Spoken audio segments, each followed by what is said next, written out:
Ladies and gentlemen, Sons of a Pitch Soccer Podcast, episode 175, coming at you tonight. We discuss the Canadian Championship fiasco, or should I say chaos is maybe a better word for that one. Signings and rumors abound, Montreal's new coach introduced, and as well a Liga MX recap. Thanks for joining me. I'm Mike Guillaume, your host, Sons of a Pitch, an American soccer podcast. Exciting times. We're getting closer to the season. I hope you're enjoying the team previews that we've got launched already. Houston Dynamo and the New York Red Bulls. Stay tuned tomorrow. We have RSL coming up. Just got done recording Toronto FC, Philadelphia, and Atlanta United to start getting all of the CONCACAF Champions League teams in. So getting ready for those. Hope you're enjoying them already. Hope you stay tuned and watch every single one of them. Make sure you hit that subscribe button down below and turn on your notification bell so you don't miss any of our awesome American soccer content. Now, with that being said, tonight's episode, I am looking to keep it around a 30-minute episode. That way I can upload the team previews to the podcast side and literally have been doing about 2 to 3 hours per day work for Sons of a Pitch. So going to be taking a little bit shorter on the podcast episodes for the next few weeks while the podcast gets all of the team previews dropped in through that. Now, some of the other news for the show, we do have a tournament coming up that we're actually going to be a part of on Sons of a Pitch. It is one of our friends over at the Two Balls and a Mic podcast. They're hosting their second annual Community COVID Shield, and they're doing the round of 16 matches on Wednesday night at 7 o'clock. So I believe that's 7 o'clock Pacific time. So that's going to be 9 o'clock Central, 10 Eastern. Make sure you go find Two Balls and a Mic on YouTube and watch this one. We are in a matchup with friends of the show, Fairweather Podcast. They're going to have Liverpool. Sons of a Pitch will have TFC, of course. And you see that star up there for Fairweather Pod. They are the reigning champions of this tournament. So we've got the reigning champions in the first round, but that's fine. I know we can take them. I guess they're going to rank. The teams are going to have both 90 ranks or something like that so that the teams are fair. So make sure you tune in there. Go find Two Balls and a Mic page, and it's actually down in the description. So if you open up the description, you can click their page and go sub to them. Turn on your notification bell for them so you don't miss that action. And go watch Sons of a Pitch Soccer Podcast in a competitive action, right? So, all right, with that being said, here we go. We got a couple people in the chat. Brother BKL, how's it going, man? Thanks for coming on as well. Ryan Anderson, what's up, man? Glad to record this morning with you. And watch out for Ryan Anderson coming on the TFC preview for, I believe that's going to get launched on Friday. So make sure to check out that one. All right, so let's get into some of the news and notes. First things first, the Canadian Championship fiasco. What a joke this is turning out to be. There was an opportunity for this game to be played last season, towards the end of last year, since this was the 2020 Canadian Championship. There was an opportunity for this game to get played, and Forge could have gone down to Connecticut. However, they decided not to. They decided to kind of play it out in Canada, and they wanted the game to be played in Canada. Well, here we are now in the beginning of the season. First, it was going to be December. Then it was going to be January. Then it was the first quarter of 2021. Well, now the first quarter of 2021 is coming up to being over, and this game has not even been technically scheduled yet. There has been a rumor for March 20th. However, that has just been a rumor, and the Forge owner came out and wrote a piece saying, this is messed up. We don't have as much time to train as Toronto FC. Now, they are considered a non-professional team in Canada, so that's why they can't train yet. Their season opens up later, so they're not able to train because of the COVID rules in Canada. So this has nothing to do with Toronto FC. This has nothing to do really with the CSA either. This is due to the government in Canada. And so overall, The owner comes out, talks about it. Now, look, Toronto FC just came down with a bunch of COVID tests, so they're not going to be training, positive COVID tests, so they're not going to be training. Now, we don't know when this game's going to get played. We don't know. I mean, it's a complete mess, complete chaos and fiasco, all for the Canadian Championship of 2020 to happen. And God, I hope it happens. I hope it happens before the end of the month. It has to, because the winner of this matchup goes on to play Lyon in the CONCACAF Champions League.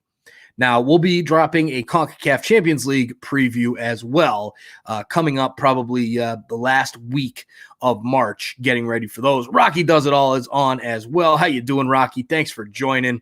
And I can't wait to get CCL going. I can't wait to get this Canadian Championship over with and have soccer back on the television, other than Liga MX and some of the other, which we've covered, and it's been okay. But can't wait for the Canadian Championship matchup and simulcasting that here on Sons of a Pitch, as well as Toronto Sports Insider. So Brother BKL says that's true. I don't know what would happen if Canadian tournament goes on. And Ryan agrees. He can't wait for the CCL to start. So you know what? Let's take a quick move here. We've got an announcement on the show here. Sons of a Pitch Soccer Podcast just launched our memberships here through the channel. So on YouTube, you can join and become a member of the Sons of a Pitch Soccer membership community. Going to be launching a video for that tomorrow. We've got 2 different levels of memberships. So we've got the $199 a month, which is the starter level of a starting 11 type player. And that is your name featured in the scroll, loyalty badges, and custom emojis. So you'll actually have a loyalty badge that changes with however long you've been a member next to your name in all chats and all comments. So when you're in a live stream reaction, watch along, hangout, you'll have that loyalty badge next to your name, and you can use those custom emojis, which other people cannot unless they're members. Now, we also offer a $4.99 designated player membership, all of the starter perks, plus members only lives, discounted merch, and name in the description of every video. So anybody who can join, be awesome. Can't wait to get our first members. We've got the members scroll here, which I'm popping up on the screen. So during the lives, during the podcast episodes, we're going to have the names of all the members right there in the scroll going across. So with that being said, I can't wait to see who's going to be first. We actually have the first 10 spots as members will be considered the Founders Club. Now, you will be designated as the Founders Club in this scroll, as well as in the description. So first 10 members, regardless of level, $199 a month, $499 a month, you're in the Founders Club, and you can't beat that, right? So anyways, enough about that. Let's talk more about the soccer. So talking about some of the transfer rumors and signings. So first things first, Nashville SC re-signs Eric Miller. Eric Miller, decent player for Nashville, not, nothing to write home about. He's not an amazing type of player that's going to, make or break a championship team, but a good depth piece for any MLS team in Eric Miller. So excited to see him be re-signed by Nashville. And then it has a club option for 2022. He was out of contract after last year. He's played for the Rapids, for CF Montreal Impact, right? Minnesota United, NYCFC, and now Nashville. So question here from Ramon Pablano. Thanks for jumping on, man. Can you pay with Super Chat? So it actually goes through the same way. However you pay through the Super Chat, when you sign up, there's a little button down next to the subscribe button that says join. If you click that, you can then click the different levels, and you would pay the same way you would for a Super Chat. So if you have your credit card on there, or a debit card, or PayPal, or however you have it hooked up, that's how it would work. So thanks for asking about that. And maybe you're going to be number one there, Ramon. I hope so. That'd be exciting. All right. So Nashville re-signs defender Eric Miller, and you look at their lineup, and don't want to get too in depth with it because they're going to have, look at that. Ramon Pablano is a designated player, the first ever member for Toronto, or for Sons of a Pitch Soccer Podcast. Ramon, thank you, sir. And wow, absolutely fantastic. There you go. Now you got the little icon next to your name, and once it refreshes, I think you'll have that. You'll have the custom emojis and the loyalty badges. Fantastic. Thank you, sir. Much, much appreciated. Thanks for joining the Sons of a Pitch soccer community. All right, so there you go. Now in the chat, I can see your loyalty badge. That is absolutely fantastic. All right, so looking at the lineup here, you've got Dominic Baji, Jonder Cadiz, Abu Denladi, Daniel Rios, CJ Sapong. Good-looking team for Nashville so far, striking-wise. Defense is going to be strong. Walker Zimmerman, Romney, Miller, Jack Merritt, the young super draft pick, Alstar Johnston. They got a decent little team there in Nashville. Made the second round of the playoffs last season, beating Toronto FC in the first round, as well as beating the play-in game against Inter Miami that we did live. So really exciting time to be a Nashville fan. These are the little signings that move a team forward and higher up. So Ryan Anderson with the fire at Ramon Pablano. Thank you, sir. And super excited. We've got our first member. I got to change it up here. The next live that we do next episode is going to have Founders Club, Ramon Pablano. Boom, number one. Who's going to follow him to be the second member of Sons of a Pitch Soccer Podcast memberships? All right, moving right along to the next signing, some LA Galaxy news and notes, rumors, so to say. We've got Samuel Granzer, a 24-year-old winger, is possibly going to sign for LA Galaxy on a free from AS Monaco in Ligue 1. Now, Greg Vanney loves Ligue 1. And Ryan, I know you've talked about it. You've definitely talked about your disdain for Greg Vanney. He loves Ligue 1 because he played there. And so I think you're going to see a lot of guys coming over to LA Galaxy from Ligue 1 because that's kind of the way he rocks. David Barliak is on. How you doing, David? Thanks for jumping on. And as well, quick shout out to David, put together this awesome channel banner for us the other day. And there you go. So I'm going to be putting that up on YouTube here, hopefully after the show tonight. Thank you, David, for putting that together. Much appreciated. Updated it on Twitter. Going to update it here on YouTube. Much appreciated, sir. All right. So Samuel Granzer, 24-year-old winger from Monaco, 3-year possible contract. It sounds like it's done. As of right now, it sounds like it's completely done, but we haven't seen for sure. Jay Jardim is on. How you doing, my man? Thanks for joining. And as well, Ryan says he has found some nice players from Ligue 1 for sure, especially Chris Mavinga. You think about that. Chris Mavinga came over from Ligue 1. There's been a couple other players as well that are no longer with TFC. So it should be interesting to see how he does with LA Galaxy there. Another talk through LA Galaxy is that Victor Vasquez, former Toronto FC number 10, who left and went to Qatar, may be coming back. He may be coming back to MLS, and he might be signing for the LA Galaxy. Now, Victor Vasquez, he needed some load management. He was not, up to snuff for Toronto FC after the 2017 season, and then ended up leaving. And we'll see how it goes. And Rocky says Galaxy is a tire fire right now. They are. They're a mess right now. But give it some time. Let Vanney work some magic. He will bring things back for the Galaxy. Are they going to win it all right away? No. But I think he'll be able to keep some stability there in LA. So Victor Vasquez, does he have anything left? I mean, he's not going to be the same player. That's for sure. Going to Qatar, and I don't even know how old he is now, but as Ryan says, yeah, Victor will not be as good as he used to be. No, he won't. But he still could be a good piece, veteran piece to have on a team. So be interesting to see how that goes. All right, so next thing is Inter Miami. We've got Inter Miami. Lewis Morgan signs an extension with Inter Miami. Lewis Morgan was probably the most important piece, was considered their team MVP, actually, but a very important piece for Inter Miami. And he now gets rewarded with an extension of his contract. He came over from Celtic. He played extremely well. I love Lewis Morgan. I love his game. I think with some of the other pieces around him in Miami, that team can be good. They expect to be good. They will not settle for anything less. So good signing there by Inter Miami.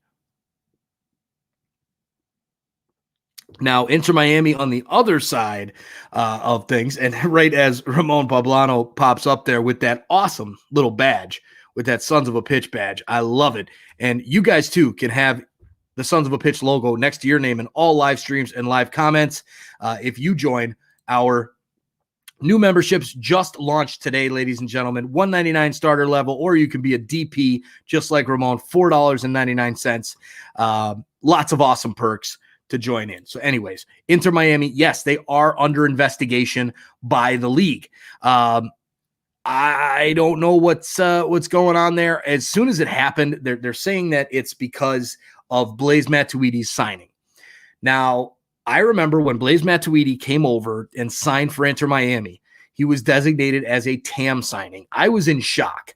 I could not believe that they got him as a TAM signing. And apparently the league decided to investigate now. I am all for that because I think there was something fishy going on that one. You've got a World Cup winner. You've got a guy coming over from Juventus, and he's not even a designated player. That just doesn't sound right. So it'll be interesting to see what comes out of this. Will the league fine or, change things up for Miami, or will they let him go because it's David Beckham, because it's their child of MLS, that's the savior of MLS with the first ever designated player, right? We will see. Brother BKL says, I'm glad Inter Miami resigned him because he's good. Re-signed him because he's good. Ryan says, why wouldn't MLS owners not pay players under the table to win? The cap rule is lame. Oh, that's Rocky. Yeah, totally agree. I mean, if you've got the opportunity and you're not going to get caught, yeah, why not? Totally. They need to change the cap, and maybe this will drive the league to change the caps up a little bit. Probably not. But Ryan says, I think MLS better bring the hammer down on Miami if I don't think they will, but we will see. Agreed. I don't think they will. I think they'll end up letting Beckham do what he pleases and go that route because it's Beckham, it's Miami, it's the superstar of the league, so to say. But interesting to see what happens with that. We'll keep an eye on it before the season starts. So now it's time for our sponsor break.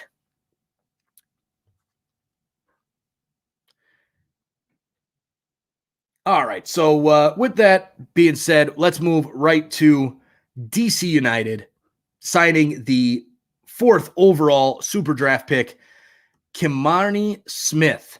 He's going to take up an international spot because of him being born, I believe, in England. So he's actually going to take up an international spot. This was the 4th overall pick by MLS in the MLS Super Draft by DC United. So Tio is on Facebook. How you doing, Tio? Thanks for jumping on, man. Glad to see you tonight. And then Jay says, the cap is a joke. It won't be changed for ages. I am afraid you're probably right, Jay, but it should be. It's a joke. It really shouldn't be in this league. If we want to compete and be one of the best leagues in the world, it's time to move on from that and get better. But overall, DC United, 4th overall super draft pick, Kimani Smith, signed. He had 26 goals and 11 assists in college.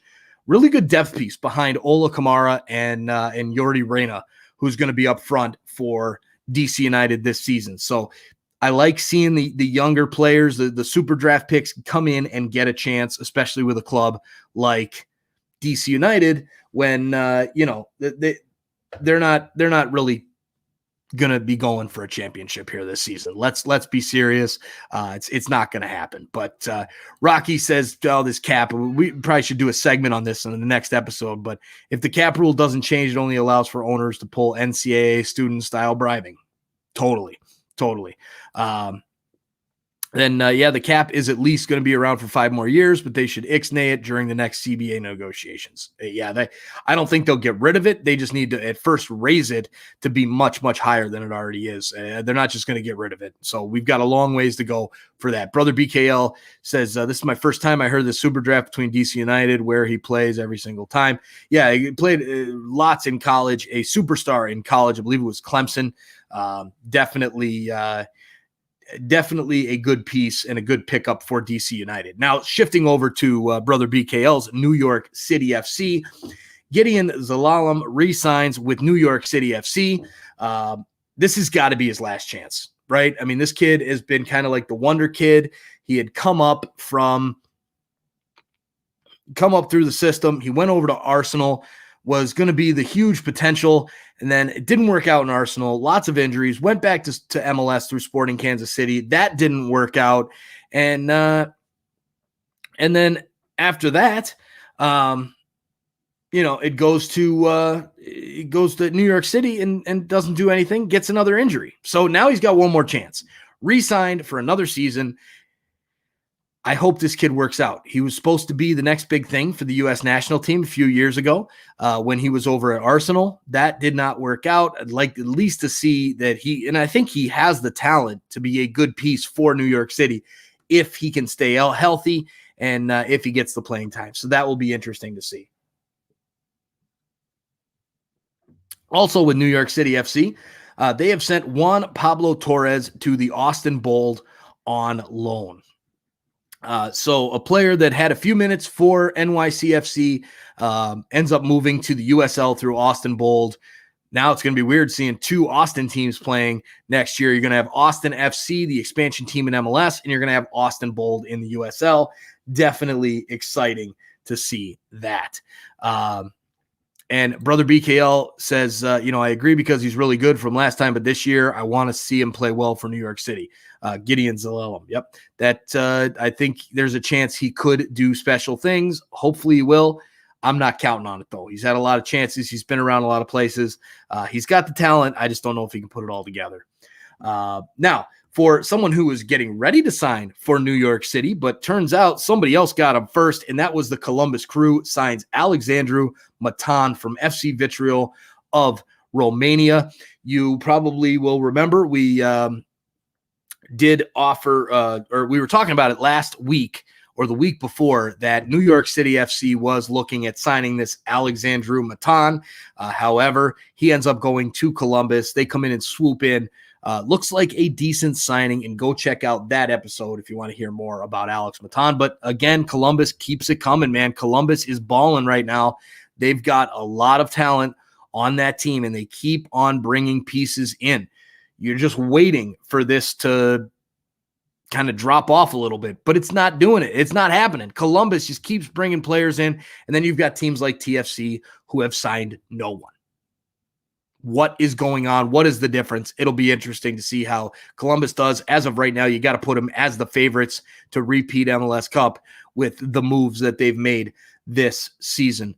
And as Jay says, Bez won't let it drop off. And God, I miss Bez from a TFC perspective. That guy is unbelievable. One of the best, GMs, front office guys in the league, hands down. No question about it. There's no better GM. Maybe Garth Lagerwey in Seattle might have a claim to that, but I don't think so. I think it's Bez. So that's Brother BKL says, that. Wait, I heard of that guy. Crew did sign, well, same thing as New York City. Yeah, they did. They came in, the Crew just swooped him right up, and Ryan Anderson says he misses Bez. I miss Bez. I think every TFC fan misses Bez big time. So, all right, so that's kind of the signing play of the players and whatnot. We're 24 minutes in. A few minutes left here. Wilfred Nancy, the new head coach for the Montreal Impact. Who is this? Wilfred Nancy, the new head coach for the Impact of Montreal. Well, they're not. See, look at me calling a Montreal Impact. They're not. They changed it to the Snowflakes, to CF Montreal, Club de Foot. Anytime I say that, I think of myself kicking somebody in the ass with my foot. That's what I think of. I don't know why, but that's what it is. And Club de Foot Montreal signs Wilfred Nancy as their new head coach. The definition of promoting from within.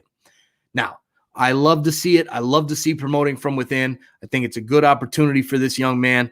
I don't know anything about this guy other than what I just read today when I was researching this. But Jay Jardim says Club de Foot, and then come on, Mike. Hey, you know what? I'm sorry. I can't. That's all I can think of. And Ryan Anderson says Club Foot Snowflakes. There you go. And he's going to have fun with that one. Ramon says, I prefer snowflakes. Yeah, totally. All right, so maybe we'll, instead of club the foot, we'll just call them the Snowflakes. How about that? Well, Wilfried Nancy, he's been an assistant coach for the Montreal Impact since 2016. He's been in the organization even longer. Since 2011 was when he started working for the academy. Now, he's been with this club for a very long time. Now, going through a rebuild and a rebrand, now's probably the time to not hire from within. It would be my thought. Now, if you had a very good team that was kind of at that level and ready to, it was made, let's say they made the Eastern Conference final last year and they were one step away. Maybe you do this, you go this route. But for me, when you're doing a rebrand, you're trying to start anew. And when you get a guy, you promote a guy from within that's been with the organization for 10 years. How is that going to change the culture of the club? And I think that's, I just can't get behind it. Ryan says, all seriousness, I think it's an amazing appointment for CF Montreal. And it may be. I mean, it seems like, he's a good coach. From what we're seeing, he has spent time in the Quebec College Association coaching as well. So he is like a true Montreal Quebecois guy. Now, hopefully it works out. But for me, my biggest thing is the fact that it's been a rebrand. And, when you change your logo, you change your team name, you're now changing head coaches because he wimped out and left to go back to England. And you have a guy like Thierry Henry, and then you now go to a guy that you promote from within. When you're rebranding, to me, it just doesn't make sense. So Jay says, when someone mentions Club de Foot, it makes me laugh. That name is amazing. Yeah, totally. And then Ramon says, maybe they are just going to use him as a placeholder for someone else. That is a possibility too. Promote a guy, reward a guy who's been there for so long with the job. And within 6 months, you're going to rebuild the team anyway and get a new side. And a new coach at that. So speaking of the Montreal Club de Foot Snowflakes, David Barliak says, petition for the MLS broadcasters to call Montreal Snowflakes. I love it. Speaking of Montreal, they're going to be playing in Miami. Well, not Miami, Fort Lauderdale. They're going to be playing out of Inter Miami's stadium in Fort Lauderdale. Now, how can you even get even more messed up than that, right? Oh, we're going to be playing at Inter Miami Stadium. Oh, wait, it's not actually in Miami. It's in Fort Lauderdale. So Montreal is just a mess. They're going to be playing out of sunny Florida as well as TFC. TFC announced that they will be based out of a resort in Orlando, playing home games at Orlando at Exploria Stadium or in Tampa. Now, they haven't said which location in Tampa they'll be playing. I don't know if they'll be playing at Raymond James Stadium or if where the Buccaneers play, or if they'll be playing at the Rowdies Stadium, that Al Lang baseball stadium / turned soccer stadium. There's lots of stadiums to use down there, but for me, I don't really like it. The TFC is going to be playing in 2 different locations. Yeah, it's close, an hour and a half away, but it's still a drive. And if anybody has done the drive between I-4 from Orlando to Tampa, that drive can suck sometimes. Lots of construction on that road all the time. It is not a good one. So that can be frustrating. That can definitely, if you're based in Orlando, you should be playing in Orlando, period. They've got the Citrus Bowl. Honestly, they should just play out of the Citrus Bowl. That's the simplest thing, is just play out of the Citrus Bowl and be done with it. But somebody who makes a lot more money than I do decides on those types of things, and that is it. So Rocky bringing it back to Montreal. There isn't Club de Foot French for the gout. It might be. I don't know. I don't know my French at all, man. Ryan says, I need to see Pozuelo and Tom Brady jersey swap. Yes, that would be badass if they do play out of Raymond James Stadium and Tom Brady's there for a game. That would be really, really cool. But don't count on it, right?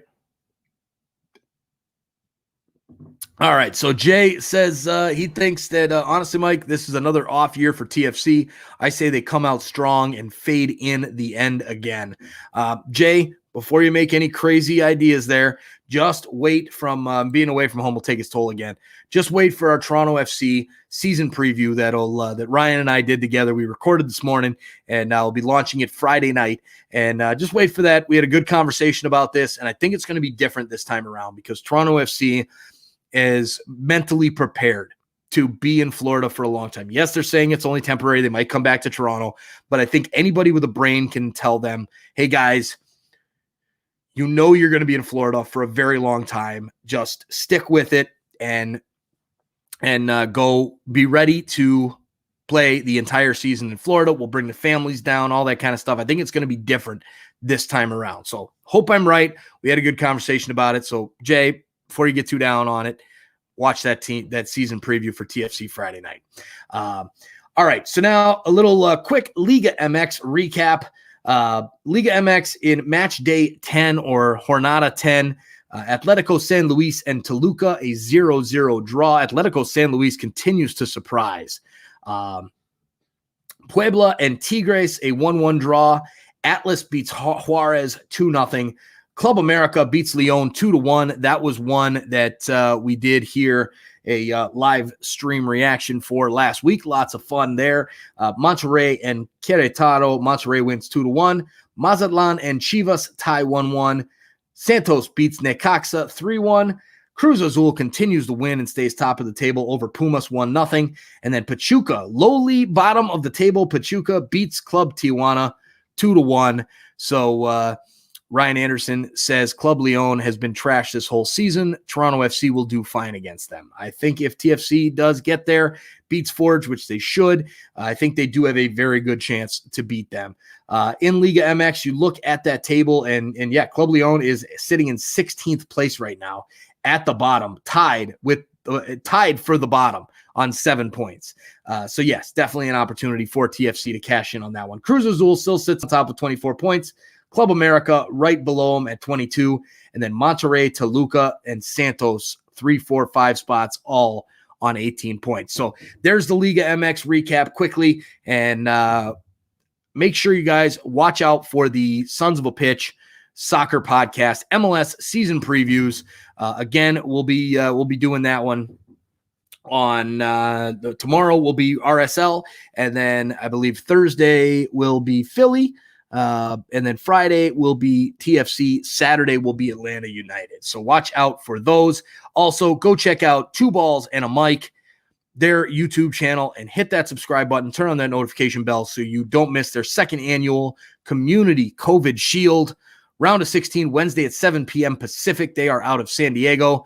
And we're matching up against Fair Weather Podcast. So those of you who have been with us for a long, long time, you will remember we actually interviewed the Fair Weather Podcast back when COVID first started. So we're facing them. They have that star above their logo because they won the tournament last year. So make sure you follow along with that and root us on. I'll be in the chat for sure, and I hope you guys will be as well. All right, so Ramon says, yeah, they won the cup and then went to last, and that's Leon. He says, I went to the Leon LAFC game. It was amazing. That was an amazing game. I'm jealous, Ramon. That is fantastic. That game was unbelievable. Totally amazing. What a game. That comeback over Leon when they were down that much from that first leg. Crazy. I'm sure it was amazing. All right, so with that being said, Rocky says, let's link up for a Portland preview. Our first game is in 1 week at Talking to Woods. I also have an interview with a few players lined up. All right, good stuff. We'll talk about it, Rocky. I'll have to message tomorrow because I'm going to bed. It's been a long, long day. David Barliak, great question. Who from the MLS teams has the biggest chance to win CCL?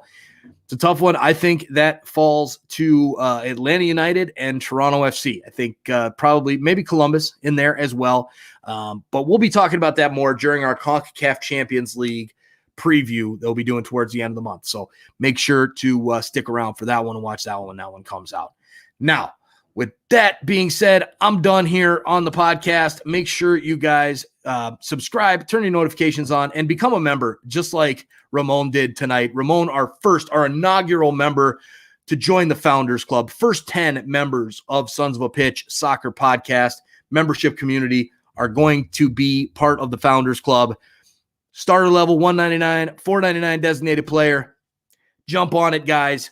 We'll see you guys soon. And with that being said, good night, and we'll talk to y'all later.